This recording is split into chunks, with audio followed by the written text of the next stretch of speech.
Attends, c'est quoi ça là? C'est quoi ça là? C'est un moment historique, les gars. Depuis le temps que je fais cette quotidienne, c'est peut-être la première fois que je vois cette couleur-là apparaître à l'écran. Enfin, du vert avec des grandes bougies vertes. Bref, peut-être l'espoir d'une reprise sur ce marché, même si on est encore mal barré, on va en parler aujourd'hui. Mais trêve de plaisanterie, j'aime bien faire des blagues de temps en temps.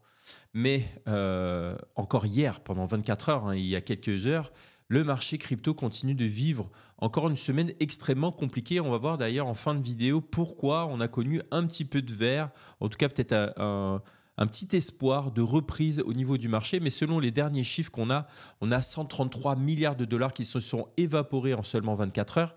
Et c'est un mouvement qui confirme que la pression vendeuse reste encore intense et que le marché peine encore à trouver un point d'arrêt clair. Parce qu'à chaque fois, on est en train de chuter de plus en plus, irrémédiablement, sans arrêt. Et à un moment, on s'est dit, non mais il faut couper le robinet, les gars, il faut faire quelque chose.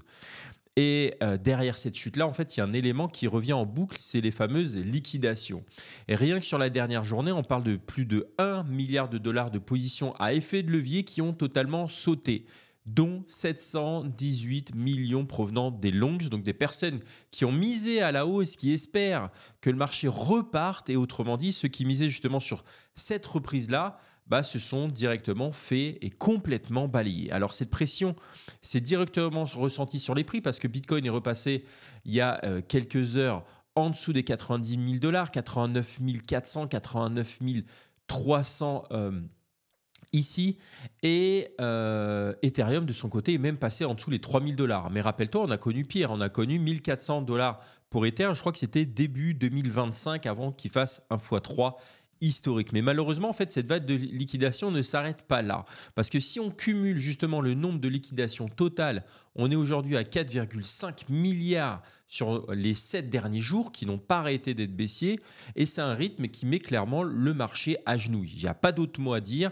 Mais le plus inquiétant, c'est tout simplement la dynamique. À chaque rebond, à chaque léger rebond, je le vois, je scrute les marchés quasiment toute la journée, les vendeurs reviennent en force.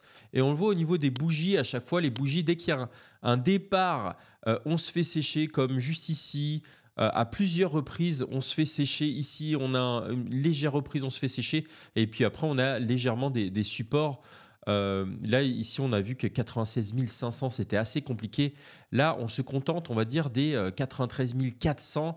On pourrait remonter sur cette zone de support qui pourrait être maintenant une résistance à voir. Mais ce qui est très important, c'est que ça remonte. Enfin, ce qui est intéressant, c'est que ça remonte là depuis 2 heures. Mais si on regarde du côté macro, en fait, rien n'a aidé justement à calmer le marché, surtout hier, parce que selon Polymarket, les probabilités qu'il y ait aucune baisse de taux en décembre viennent de passer à 53%. Je te rappelle que Jérôme Powell, qui est là avec ses petites lunettes là d'Intello, nous a dit qu'il n'y a aucune garantie d'avoir des baisses des taux en décembre. Et tout de suite, ça a renforcé l'incertitude, ça a renforcé un petit peu le doute sur le marché. Les gens ils disaient, attends, on s'attend à de la liquidité, là, tu es en train de nous couper le robinet. Et c'est la première fois que justement, il y a ce scénario qui n'a pas de changement, qui dépasse celui d'une réduction de 25 points de base. Pourtant, ça a été largement anticipé jusqu'ici. Et ce renversement ici de situation montre une chose, c'est que les marchés commencent à avoir réellement peur de l'inflation. Et quand les investisseurs, d'ailleurs, on a vu le Trueflation était vers les 2,21%, donc pourquoi on n'aurait pas une baisse d'auto qui est plus importante? Parce qu'on arrive à l'objectif des 2%. Mais comme je te disais, quand les investisseurs doutent justement du retour de la politique monétaire accommodante, la logique, elle est très très simple. Parce qu'on l'a vu d'ailleurs hier dans la quotidienne que le dollar s'est renforcé. On a également la liquidité qui se contracte et elle ne se renouvelle pas. Et enfin, on a les actifs risqués comme la crypto qui deviennent tout simplement le premier à être vendus. C'est les premiers à être achetés lorsqu'on est en phase d'euphorie. C'est les premiers à être achetés lorsqu'on est en phase de trop plein de liquidités et quand les investisseurs sont poussés, forcés à investir. Mais quand c'est le contraire, c'est là où en fait la crypto prend cher. Je suis en train de faire des rimes sans faire exprès, mais c'est exactement ce qui se passe. Quand il y a de la panique, c'est le marché crypto, c'est le marché le plus volatile, c'est le marché le plus liquide. Donc ça a ses avantages, la liquidité, Mais ça a également ses inconvénients parce que c'est le premier, comment on dit? Comme on dit là, le break, j'ai les mots en anglais, mais bon, bref, le premier fusible, voilà, j'ai trouvé le premier fusible en fait à sauter. Et c'est donc un élément de plus qui vient justement rajouter cette pression-là sur un marché qui est déjà fragilisé parce que les liquidations sont là et on a une absence de visibilité qui est assez claire.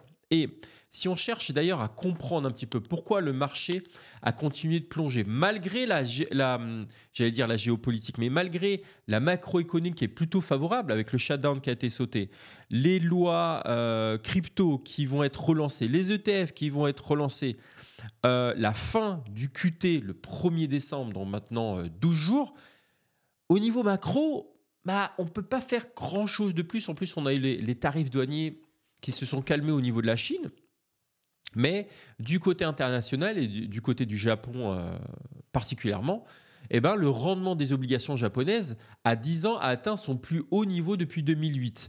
Et en fait, quand ça bouge du côté du Japon, alors que normalement c'est censé être stable, lisse, et on l'a vu, rappelle-toi, le 5 août 2024, quand il y a eu la hausse des taux directeurs au niveau du Japon, ça a fait une grosse chandelle. Alors pas pire que le 10 octobre, mais tout de même, parce que en fait, au Japon, il se passe strictement rien. Et quand il se passe quelque chose, ça fait des tsunamis. Et quand les taux montent, comme je te disais, emprunter en yens devient plus cher.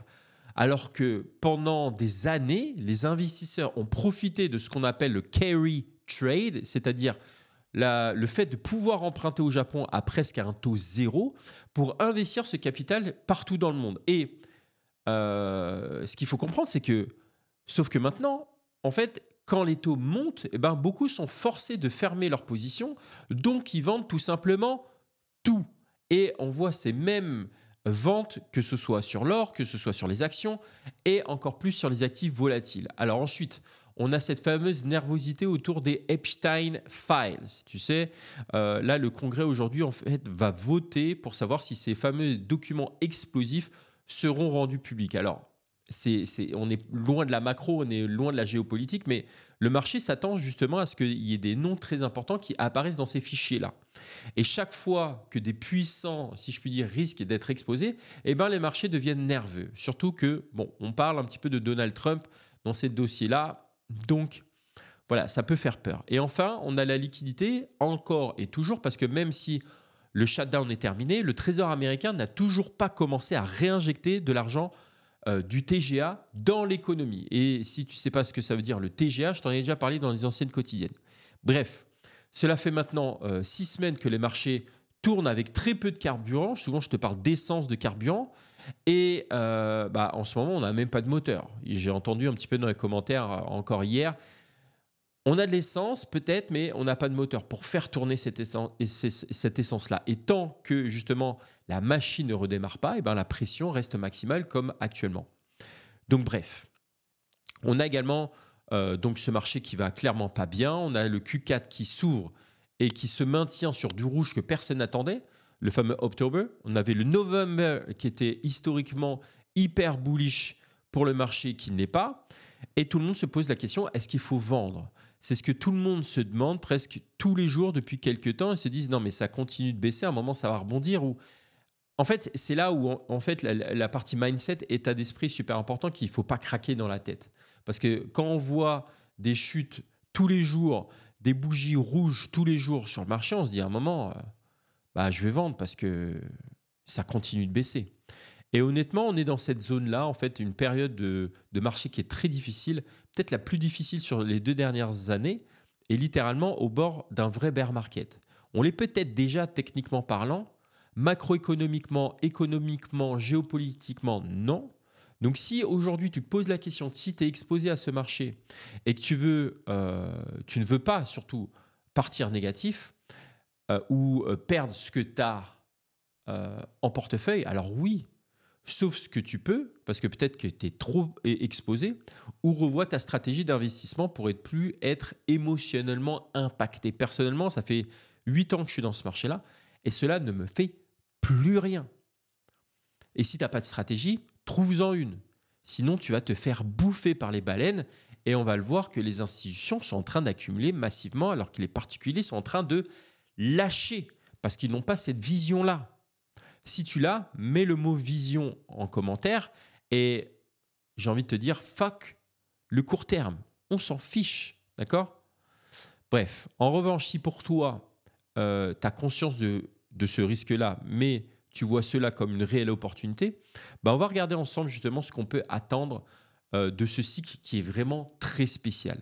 Parce que dans ce contexte un petit peu tendu, on va regarder un petit peu, on a un autre signal qui tombe, et cette fois-ci du côté des indicateurs techniques, parce que Bitcoin est officiellement en zone de survente, parce que selon CoinBureau, le RSI journalier, donc le Relative Strength Index, qui est un indicateur très basique que tu as juste ici sur TradingView, et là sur les 14 périodes, il vient de plonger à 26. Donc c'est son niveau le plus bas depuis février.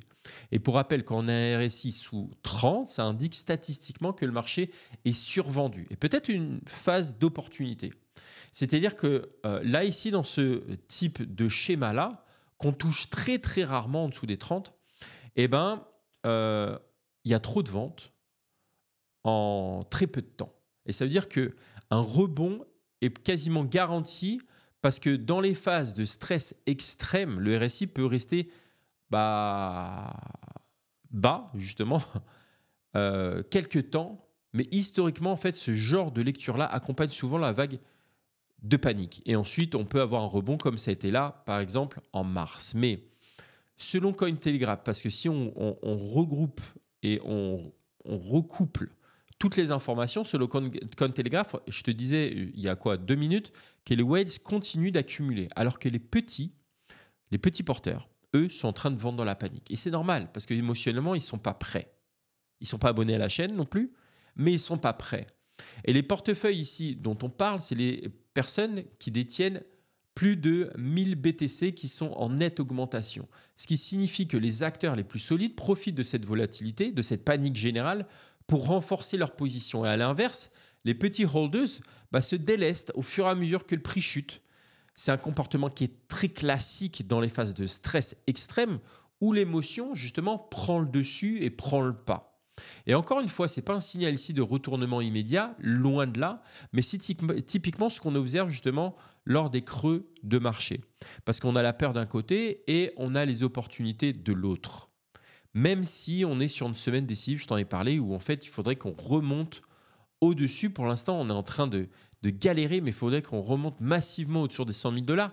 Et ce mouvement peut aller très très vite. Mais il n'est aucunement garanti, comme dit Jérôme Powell. Enfin, j'utilise ces mots, d'accord? Pas dans le même contexte. Et tu l'as vu, hein, hier, Bitcoin a chuté sous les 89 000 $, parce qu'on a vu les 108 000, les 99 000, les 89 000 $ cette nuit. Et en parallèle, il y a une information qui a beaucoup circulé, c'est que le Salvador annonce avoir acheté pour 100 millions de dollars de Bitcoin.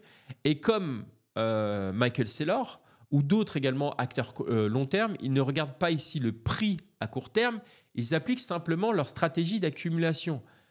Mais bien sûr, ce n'est pas parce qu'ils achètent que le marché est prêt à rebondir immédiatement. Ils ont une stratégie de DCA. Il l'a mis en place très longtemps et depuis maintenant quasiment 3 ans avec son entreprise MicroStrategy. Et ces achats ne sont pas des signaux où il faut se dire, tiens, ils savent quelque chose et nous ne savons pas. D'accord? Ce sont des décisions sur le long terme. Très important, je répète, ce sont des décisions pour du long terme. Donc, c'est totalement indépendant du bruit du marché actuel. Et d'ailleurs, il y a Black Friday qui va arriver. Petit big up au sponsor du jour, NordVPN, qui est sponsor de la quotidienne. Et il y a 4 mois offerts. Tu peux profiter de l'offre ici avec mon lien nordvpn.com/roman. Et je te conseille fortement, il y a tellement de hacks, tellement d'arnaques et tu peux être la cible de phishing que payer 3 $ par mois ou 3,75 ou des offres un petit peu plus prime.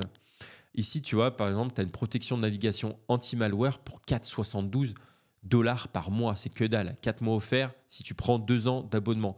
Et ta connexion est sécurisée, tu as une protection contre les appels frauduleux qui est complètement nouveau, bloqueur de publicité, de tracker, gestionnaire de mots de passe pour sécuriser tes mots de passe et pas mettre le nom de ta grand-mère ou ta date de naissance et 1 Tera de stockage. Et tu as plein d'autres choses. Tu as un VPN qui peut être intégré, le gestionnaire de mots de passe, comme je t'ai dit. Tu peux te connecter sur 129 pays différents, satisfait ou remboursé 30 jours et tu peux même payer en crypto. Donc, profite de l'offre. Je te mets le lien en commentaire épinglé. Moi, j'utilise personnellement NordVPN. C'est l'un des plus connus. Et 5 balles par mois, c'est que dalle. Il faut en profiter. Puis là, tu as l'option également NordSpice pour Prime. Si tu as un petit peu plus d'argent, un petit peu plus de budget, tu peux avoir des fonctionnalités davantage. Merci à NordVPN de sponsoriser depuis maintenant 3 ou 4 ans la chaîne. Et continuons un petit peu la vidéo. Donc, comme je te disais, maintenant, et pour remettre justement un petit peu tout ça en perspective, il y a un point important que beaucoup oublient au milieu justement de ce chaos, et c'est vraiment un chaos actuel, parce que selon plusieurs analystes, on n'est pas dans une zone. Je m'assèche, je suis désolé, je bois en live. On n'est pas dans une zone qui s'appelle la end zone, mais dans une reset zone. C'est-à-dire que là, il y a un reset total. Donc, la chute apparaît violente, on y est, là, on est pile poil dedans, c'est normal. Mais si on prend un petit peu plus de recul, c'est ce qu'on fait, nous, investisseurs intelligents de la chaîne de Julien Roman, je fais décidément beaucoup de rimes, eh ben, la structure du marché, en fait exactement ce qu'elle a fait à chaque reprise. Parce que oui, effectivement, la moyenne mobile 50 jours a été cassée, structurellement, ça a été cassé, le sentiment est très baissier, on ne cesse de baisser et on cherche désespérément un rebond. Mais si on regarde la SMA 30 jours, donc c'est la moyenne mobile simple, eh ben, ça commence un petit peu à se retourner comme dans toutes les phases justement de reset précédentes. Parce que ces périodes où le marché justement reste coincé dans cette phase, dans cette zone de douleur, avant de former justement un creux en U qui repart ensuite à la hausse. Et surtout, on se retrouve dans une zone à moins 14, à moins 16%, qui a marqué justement les resets des cycles passés. Pas les tops, hein, mais, et pas non plus les effondrements finaux, mais c'est précisément ici que le sentiment se fait complètement laver et que le levier disparaît. Et que les acheteurs long terme, comme on l'a vu précédemment, reviennent discrètement mais sûrement se positionner. Alors, évidemment, personne ne peut dire si c'est le bottom, si c'était hier, 89 000, si c'est aujourd'hui, si c'est demain. Mais la courbe, elle, raconte la même histoire. En tout cas, elle raconte une histoire. C'est comme ça qu'il faut utiliser, c'est comme ça que j'essaie de décrypter, d'analyser un petit peu tout ce qui est analyse technique et surtout de regarder historiquement ce qui s'est passé. Alors, peut-être qu'on n'est pas au bout, mais on est dans cette zone de reset. Et vraiment, zone, c'est super important. Il ne faut pas chercher absolument le bottom si tu as une conviction, si tu es persuadé qu'on va aller rechercher les différents ATH. Il faut chercher des zones d'achat parce qu'on ne peut jamais trouver le meilleur prix d'achat. Donc, il faut trouver cette zone-là où le marché possiblement se reconstruit si tu es plutôt haussier, si tu es plutôt bullish. Et dans ce genre de moment-là, il faut vraiment éviter de se laisser hypnotiser par les bougies rouges qui ne cessent de s'afficher sur son écran. Et ce qui compte, c'est la structure, ce n'est pas la panique du jour. C'est d'avoir ta stratégie, d'être préparé, et c'est ce que j'essaie de faire tous les jours sur la quotidienne. Surtout que, en parlant de bougies rouges, on a eu un autre signal qui apparaît et qui n'est pas si dramatique que ça. Parce que quand on regarde de près, c'est moins dramatique que ça en a l'air. Et surtout quand on prend ce recul-là qui est à mon avis nécessaire. Parce que quand on regarde globalement, le marché est plutôt haussier sur le long terme. Et tu vois qu'ici, on a des phases de correction qui ont été assez importantes. Et le fait que Bitcoin, en fait, bouge autant, à ce moment-là, ça peut faire peur. Je le comprends. Et moi-même, je t'ai dit, j'ai des doutes. Mais ce que rappelle justement cet analyste-là qui partage ce tweet-là et surtout ces statistiques-là, c'est que le mouvement reste normal, violent, mais normal dans une phase de marché comme celle qu'on traverse actuellement. Parce que la volatilité, c'est littéralement le prix à payer pour avoir du potentiel à la hausse. Et cette fameuse taxe au niveau du marché, d'ailleurs, c'est c'est la perte des taxes en France. J'allais dire des trucs très perso, mais bon, bref, c'est peut-être pas la bonne idée de le dire à 30 000 personnes. Mais on est dans cette zone de taxe où en fait on se fait taxer. Alors là, on a moins 26%, la flat tax est 30%. On a de la marge, Mais aujourd'hui, on est environ donc, à moins 26%, et je te parle depuis l'ATH, ce qui est même moins que les corrections classiques qu'on a connues en bull run. Alors certes, depuis 2 ans, on n'a pas connu des corrections aussi importantes. Souvent, on connaissait des moins 10, moins 12%. Ce qui est rassurant, en fait, les institutions. Et là, les institutions se sont déleveragées, se sont retirées du marché avec les fameuses outflows, je t'en ai parlé hier, parce que justement, il y a beaucoup de risques, parce qu'il y a aussi beaucoup de volatilité, et ils n'aiment pas la volatilité. Mais aujourd'hui, on est à moins 26%, ce qui est même moins que les corrections classiques, je te parlais, qui tournaient aux alentours de 30-35%. Donc autrement dit, rien de ce qu'on voit là ne sort du cadre historique. Et surtout, rien n'a changé dans les fondamentaux de Bitcoin. Donc il ne faut pas voir la valeur de Bitcoin par rapport au dollar, mais c'est le nombre de Bitcoin que tu as en possession ou le même nombre d'altcoins. Et là, je ne te parle même pas d'altcoins parce que oui, effectivement, ça fait très mal au portefeuille et ça fait très mal au mental, certes. D'accord ? Mais dans ce genre de contexte-là, qu'est-ce qu'on remarque ? Parce qu'on a ceux qui veulent ou peuvent croire justement tout en ayant conscience que cela peut être à l'aube du bear market, mais la meilleure approche reste tout de même et souvent la plus simple et la plus disciplinée, c'est-à-dire de continuer d'investir à son propre rythme en DCA. Et ça se trouve, tu es arrivé sur les 3-4 derniers mois, mais Bitcoin existe depuis 15 ans. Et sur le long terme, sur le long terme, il est haussier. Donc, ne cherche pas à chercher le bottom parfait. Ne cherche même pas à trouver le bottom, peut-être une zone. Mais sinon, réfléchis comme les whales, à accumuler, que ce soit les MicroStrategy, les Tom Lee, puis de laisser le temps faire le travail. Et souvent, le temps, la patience te récompense. Mais juste pour finir, pourquoi éventuellement, bon ça c'est pas la news, mais Cameron Winklevoss, tu sais, c'est eux deux, les frères Cameron et comment ça s'appelait, Aaron Winklevoss, Cameron et je sais plus, bref. C'est les deux frères jumeaux qui ont eu l'idée de Facebook. Et ben ils disent c'est peut-être la dernière fois que vous êtes en capacité d'acheter du Bitcoin en dessous des 90 000. Il faut savoir également qu'à chaque fois qu'on a cassé des barrières psychologiques, que ce soit les $100 de Bitcoin, les $1000 de Bitcoin, les 10 000 et les 100 000, enfin pas les 100 000, mais si on prend les trois, là, le 100, 1000, 10 000, 7 fois, on allait casser et revenir, 7 à 10 fois. Et les 100 000 $, on les a brisés et c'est la première fois qu'on passe en dessous. Mais si on voit les limites psychologiques, les supports psychologiques qui ont été cassés, historiquement, les $100 et les 1000 $, 10 000 $, ils ont été cassés entre 7 et 10 fois. Et là, c'est la première fois sur 100 000. Donc, il faut s'habituer en fait à ça.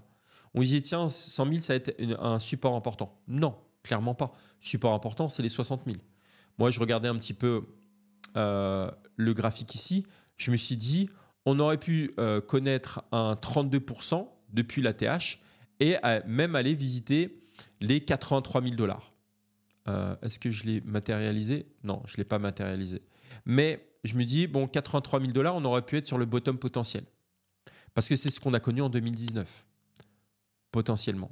D'accord ? Pour l'instant, on est en train de commettre ce rebond qui n'est pas encore avéré parce qu'en fait, on va devoir casser en fait, cette trendline-là. Si on forme, une trendline ici, bah, on est typiquement en fait en train de tester ce fameux rebond ici. Vous voyez, peut-être même qu'on l'a déjà cassé parce que ça s'est fait très vite. Je vérifie si j'enregistre bien parce que des fois ça m'arrive de faire une quotidienne comme ça, d'apporter beaucoup de valeur. Et puis derrière, en fait, j'ai oublié d'appuyer sur le bouton enregistrer. Mais là, on a cassé et peut-être qu'on peut avoir un rebond sur cette trendline. Alors, je l'ai fait très très rapidement, d'accord ? Je l'ai fait en live, mais potentiellement, on est en train de casser cette trendline baissière, en tout cas à très court terme. Il faut attendre beaucoup de temps, comme je te disais, patience et le temps. Mais je te parlais de Cameron et Tyler. J'ai retrouvé son prénom, Tyler Winklevoss. Je pense que ça met le doute. C'était un James, un Kevin, non pas Kevin, Tyler Winklevoss. Et ensuite, on a les régulateurs US qui viennent d'annoncer que les banques peuvent maintenant détenir de la crypto pour payer des frais de transaction. Donc, c'est ça qu'il nous faut, des petits catalyseurs, voire des gros catalyseurs. Il nous faut justement cet espoir, cette confiance qui revient. Et surtout, arrêter l'hémorragie. Donc, mets-moi si tu as été là jusqu'au bout et si tu as trouvé ça intéressant, moi, le mot hémorragie, parce que je viens de le sortir. Et surtout, dis-moi ce que tu en penses du marché. Est-ce qu'il fait mal au mental? Est-ce qu'il fait mal au portefeuille? Qu'est-ce que tu en penses? Est-ce qu'on est parti effectivement en bear market? Quels sont les éléments, les indicateurs que tu surveilles toi de ton côté? Parce que je te partage beaucoup d'informations qui me sont personnelles et qui historiquement, en fait, je m'appuie dessus. Mais peut-être que toi, tu as des choses à partager. Donc, n'hésite pas, que ce soit ton sentiment ou des différents indicateurs. Je te laisse avec cette vidéo si tu veux sécuriser tes cryptos. Tu as cette solution de Tangem que j'utilise moi personnellement qui permet de sécuriser tes cryptos. Ne laisse jamais sur des échangeurs. C'est super important. Voilà, on finit sur cette note verte, ça fait du bien. On respire. Je suis toujours un petit peu enrhumé, j'ai le nez pris. Prendre un petit peu de café et je te dis à demain. Ciao.